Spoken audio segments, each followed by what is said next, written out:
S R आदर्श senior secondary school की online classes में आप सभी का स्वागत है। पिछली वीडियो में हमने अनुवाद प्रकरण में वर्तमान काल और भविष्य काल दो काल पढ़े थे और सर्वनाम शब्द तो वही रहते हैं। जैसे मैंने आपको बताया कि सर्वनाम शब्द कभी भी कहीं भी परिवर्तित नहीं होते हैं, इसलिए यह अव्यय भी कहलाते हैं। उसी तरीके से देखिए, अब हम आज पढ़ेंगे लंग लकार भूतकाल। इसमें क्या होता है? अपठत अपठताम अपठन, अपठ अपठताम अपठत अपठम अपठाव अपठाम। विद्यार्थियों इसमें ध्यान देने योग्य यह बात है कि इसमें केवल विसर्ग एक जगह आ रहा है, यहाँ पर अपठम। और हलंत देखिए आप यहाँ हैं 1 2 3 and 4 and 5, 5 जगह पर यहाँ पर हलंत है और एक जगह पर यहाँ पर विसर्ग है। अगर हम सही तरीके से हलंत और विसर्ग का प्रयोग नहीं करते हैं तो हमारा अनुवाद प्रकरण गलत हो जाता है और हमारे नंबर कट जाते हैं परीक्षा में। इसीलिए हमें हलंत और विसर्ग का विशेष तौर पर ख्याल रखना है। तो सेंटेंस बनाने, अनुवाद बनाने का वही तरीका सेम रहेगा जो हमने पिछली वीडियो में बताया था। देखिए, वही प्रथम पुरुष है, वही मध्यम पुरुष है और वही उत्तम पुरुष है, क्योंकि सर्वनाम तो कहीं पर भी नहीं बदलते हैं। इसी में देखिए, प्रथम पुरुष ये है क्रिया, मध्यम पुरुष की ये है क्रिया और उत्तम पुरुष की ये क्या है? क्रिया। अब सर्वनाम को हम क्रिया के साथ जोड़ेंगे तो हमारा वाक्य बन जाता है। तो देखिए, हम वही स के साथ में हम क्या जोड़ेंगे? सबसे पहला वाक्य हम बनाएंगे तो सह अपठत बनाएंगे। अपठत यानी भूतकाल। भूतकाल में क्या आता है पीछे? था, थे या थी। तो क्या बनेगा इसमें ये सेंटेंस कि वह पढ़ता था। क्रिया कौन सी है? पठ। पठ यानी क्या होता है? पढ़ना। तो सह अपठत यानी वह पढ़ता था। दूसरा देखिए, तव। तव के साथ में हम वही क्रिया लगाएंगे, प्रथम पुरुष की द्विवचन की क्रिया अपठिता। तो देखिए, हम लिखेंगे अपठिता। तो क्या बन जाएगा इसका हिंदी अनुवाद कि वे दोनों पढ़ते थे, क्योंकि हम काल कौन सा इस्तेमाल में ले रहे हैं? भूतकाल। उसी तरीके से देखिए, हम बहुवचन का प्रयोग करेंगे तो हम तीसरे में लिखेंगे ते, और ते के साथ में हम बहुवचन की क्रिया लगाएंगे, वह क्या है? अपठन। इसी के साथ देखिए, ये बन जाएगा हिंदी अनुवाद इसका, वह सब पढ़ते थे। हम फोर्थ सेंटेंस देखिए क्या लिखेंगे? त्वम। त्वम के साथ में हम वापस क्या लिखाएंगे? मध्यम पुरुष का ही क्रिया। तो देखिए, त्वम अपठम। विशेष तौर से हलंत और विसर्ग का ख्याल रखेंगे हम। फोर्थ के बाद में फिफ्थ देखिए, त्वम के साथ में हम क्या लगाएंगे? युवाम। त्वम के बाद में हम लगाएंगे युवाम। तो देखिए, द्विवचन का सर्वनाम, तो द्विवचन की क्या आ जाएगी? क्रिया। तो द्विवचन की क्रिया के साथ में क्या बन जाएगा? अपठतम, जिसका हिंदी अनुवाद क्या बनेगा आपके कि तुम दोनों पढ़ते थे। देखिए, अपठतम आया है भूतकाल में। इसी के साथ देखिए, छठा सेंटेंस आपके बनेगा यूयम। तो यूयम में देखिए बहुवचन, और बहुवचन की हम क्रिया लेंगे तो क्या बन जाएगा? अपठत। बहुवचन का सर्वनाम और बहुवचन की ही क्रिया। अब इसका हिंदी अनुवाद क्या बनेगा कि तुम सब पढ़ते थे। इसी के साथ देखिए, अब हम बनाएंगे सातवां सेंटेंस। उत्तम पुरुष का एक वचन लेंगे अहम, और उत्तम पुरुष एक वचन की ही हम क्या रखेंगे? क्रिया। हम बनाएंगे अहम के साथ में अपठम। तो हमारा सेंटेंस हिंदी अनुवाद में बनेगा मैं पढ़ता था। हमारा सेंटेंस क्या बनेगा हिंदी अनुवाद में? मैं पढ़ता था। इसी के साथ देखिए, आठवां हमारा सेंटेंस बन रहा है आवाम का। द्विवचन में हम क्या लेंगे? आवाम। और आवाम के साथ हम द्विवचन की क्या रखेंगे, क्रिया रखेंगे। तो क्या बन जाएगा, आवाम अपठाव। इसका अर्थ क्या होगा कि हम दोनों पढ़ते थे। अब देखिए लास्ट आपके नवा सेंटेंस देखिए, वयम सर्वनाम लिया हमने बहुवचन का, और वयम में हम क्या रखेंगे कि बहुवचन की क्रिया रखेंगे वयम के साथ में। तो वयम के साथ में हमने बहुवचन की क्रिया लगाई और पठाम। इसका मतलब हिंदी अनुवाद ये हुआ कि हम सब पढ़ते थे। हमें ध्यान ये रखना है कि कहाँ विसर्ग और कहाँ हम हलंत का प्रयोग कर रहे हैं, कहाँ हम क्रिया मध्यम पुरुष की ले रहे हैं, तो हम कर्ता भी मध्यम पुरुष का लेंगे। जैसा हम कर्ता लेंगे वैसे ही हम क्या लेंगे, क्रिया लेंगे, और वैसा ही हम पुरुष लेंगे, तो हमारा अनुवाद प्रकरण बिल्कुल बोर्ड में सही होगा।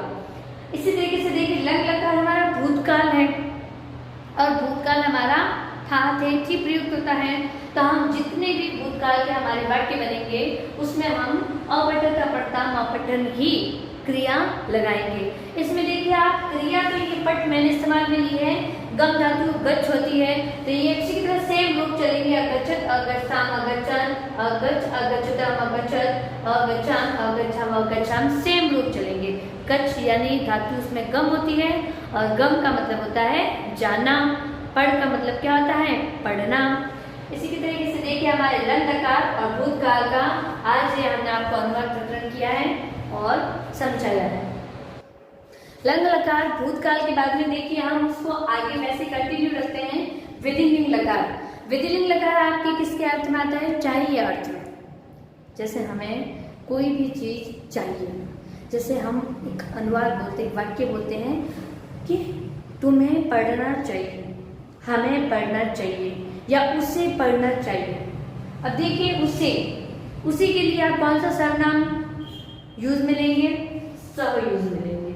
सह यानी होता तो वह है, लेकिन जब हम अनुवाद बनाएंगे तो अनुवाद के लिए हम कौन सा यूज में लेंगे, शब्द सर्वनाम सह यूज में लेंगे। तो क्रिया बनाने की वही सेम रहेगी आपके। प्रथम पुरुष का आपके करता है तो प्रथम पुरुष की आप क्या लेंगे, क्रिया, और अगर मध्यम पुरुष का करता है तो मध्यम पुरुष की आप क्या लेंगे, क्रिया, और उत्तम पुरुष का करता है तो उत्तम पुरुष की आप क्या लेंगे, क्रिया। देखिए अब आप सबसे पहला सेंटेंस बनाते हैं सह पठित। सबसे पहला हमारा सेंटेंस क्या बनेगा, सह पठित। विधिलिंग लकार चाहिए अर्थ में आता है, इसीलिए इसका हिंदी अनुवाद बन जाएगा उसे पढ़ना चाहिए। अगर कोई भी ऐसा हिंदी अनुवाद आए आपके, या वाक्य आए आपकी परीक्षा में कि पढ़ना चाहिए, तो हमारे दिमाग में सीधा एक ही आएगा कि हमें विधिलिंग लकार का प्रयोग करना है। अर्थात ये कि हमें पठेत पठेताम पठेयु पठे पठेतम पठेत या पठेयम पठेव पठेम, हमें इन्हीं शब्दों का प्रयोग करना है। तो देखिए हमारे ये पहला सेंटेंस है सह पठेत, अर्थात इसका हिंदी अनुवाद बन जाएगा उसे पढ़ना चाहिए। हम दूसरा सेंटेंस बनाएंगे ते, सह तौ। तो तौ के साथ में हम क्या यूज में लेंगे, पठेताम। प्रथम पुरुष का द्विवचन ही यूज में लेंगे हम, तो क्या बन जाएगा, तौ पठेताम, यानी उन दोनों को पढ़ना चाहिए। इसका हिंदी अनुवाद क्या बन जाएगा कि उन दोनों को पढ़ना चाहिए। उसके बाद में देखिए हम तीसरा प्रयोग में लेंगे ते, बहुवचन, तो हम क्रिया भी किसकी लेंगे, बहुवचन की लेंगे, तो हमारे बन जाएगा ते पठेयु, यानी उन सबको पढ़ना चाहिए। इसका हिंदी अनुवाद क्या बन जाएगा, उन सबको पढ़ना चाहिए।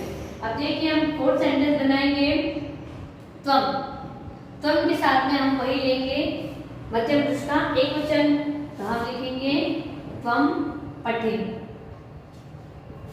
तो इसमें हिंदी अनुवाद क्या बन जाएगा कि तुमको पढ़ना चाहिए या फिर तुम्हें पढ़ना चाहिए। उसके बाद में हम फिफ्थ सेंटेंस देखिए क्या लेंगे, त्वम के बाद में युवाम। सर्वनाम शब्द युवाम मध्यम पुरुष का द्विवचन है, तो ये भी हम मध्यम पुरुष की क्रिया इस्तेमाल में लेंगे द्विवचन की, तो हम बनाएंगे युवाम के साथ में पठितम। त्वम युवाम यानी तुम दोनों को क्या करना चाहिए? पढ़ना चाहिए, क्योंकि हमारा विधिलिंग लकार है वो किसके अर्थ में होता है? चाहिए अर्थ में। 6 देखिए, युवाम के बाद में आपके सर्वनाम है यूयम, तो हम यूयम के बाद में कौन सी क्रिया लगाएंगे?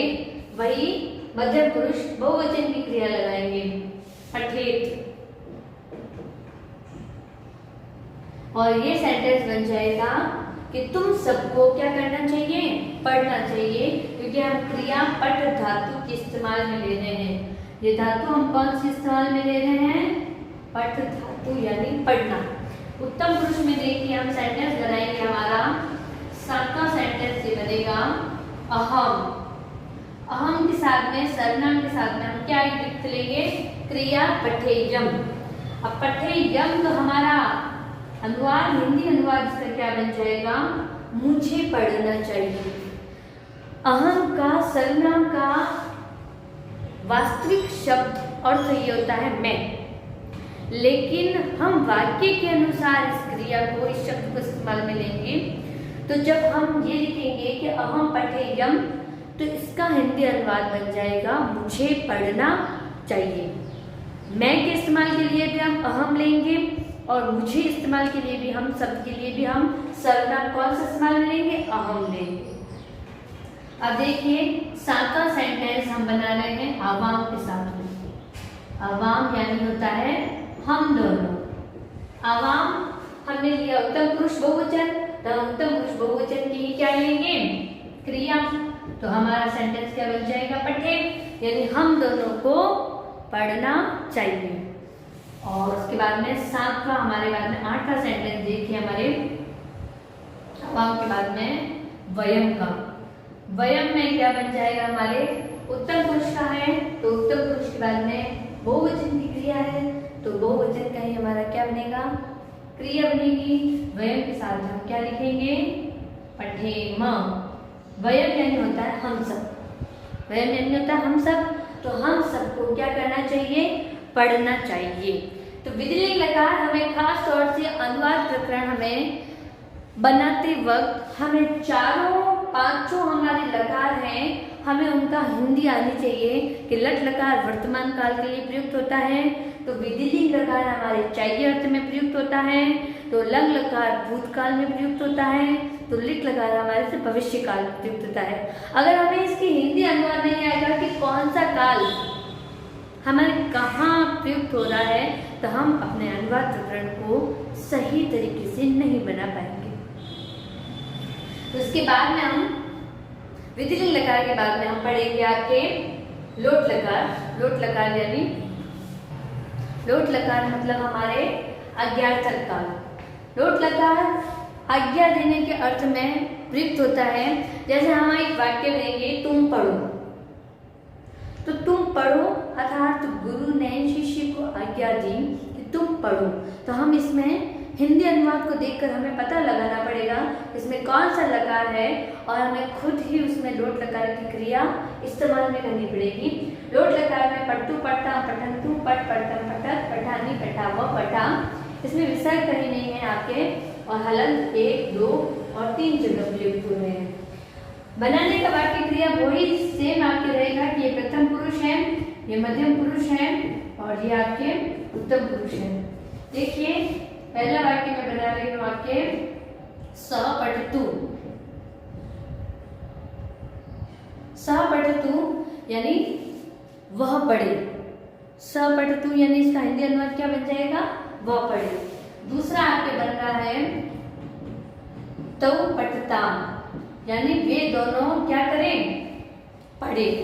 तीसरा आपकी सेंटेंस बन रहा है ते पठंतु, यानी वे सब क्या हो?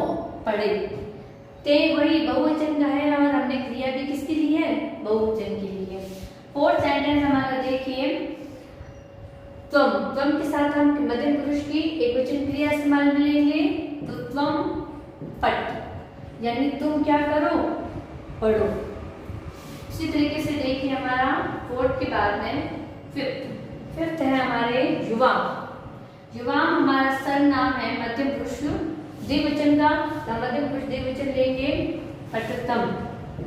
यानी तुम सब क्या करो, तुम दोनों क्या करो, पढ़ो। उसके बाद में हम इस्तेमाल में लेंगे सिक्स्थ यूयम। तो यूयम के साथ में हम लेंगे वही पठत, यानी कि तुम सब क्या करो, पढ़ो। सिक्स के बाद में हम सेवेंथ देखिए बनाएंगे अहम। अहम के साथ में हम क्या लेंगे, एक वचन है अहम, यानी मैं के साथ में हम क्या लेंगे, उत्तर पुरुष का ही एक वचन पठानी, यानी मैं पढ़ूं, खुद को आदेश देना है। आज्ञार्थक यानी क्या होता है, आदेश देना। हिंदी अनुवाद क्या बनेगा इसका, मैं पढ़ूं। उसके बाद में देखिए 8वां सेंटेंस आपके आवाम। आवाम हम क्रिया कौन से इस्तेमाल में लेंगे, पठाव, अर्थात क्या बनेगा, हम दोनों पढ़ें। हम खुद को आदेश देंगे कि हम दोनों क्या करें, पढ़ें। इसका हिंदी अनुवाद क्या बनेगा। देन आपके नंबर सेंटेंस बनेगा वयम पठाम। नया सेंटेंस कौन सा बना हमारा, वयम पठाम। वयम यानी होता हम सब, तो हम सब क्या करेंगे, पढ़ें। यानी कि हमें लोट लकार में हमें आज्ञा देनी है, तो हमें अनुवाद से, हिंदी अनुवाद से ही हमें ये पता लगाना पड़ेगा कि कौन सा काल है और कौन सा अनुवाद है। जैसे वह पढ़ता है तो हमें पता लगना चाहिए कि वर्तमान काल है, वह पढ़ेगा तो हमें पता होना चाहिए कि कौन सा काल है, भविष्य काल है। वह पढ़ता था थी जहाँ पर आ गया वो भूतकाल, और चाहिए अर्थ में उसे पढ़ना चाहिए तो विधिलिंग लकार, और इसी तरीके से देखिए ये लोट लकार, यानी वह पढ़े, हम आज्ञा देंगे वह पढ़े, तो हम कौन सा इस्तेमाल में लेंगे, लकार, लोट लकार।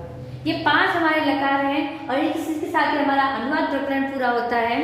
और ये आपको सभी कार्य अपनी नोट करने हैं और जिसका हम विद्यालय में जांच की जाए।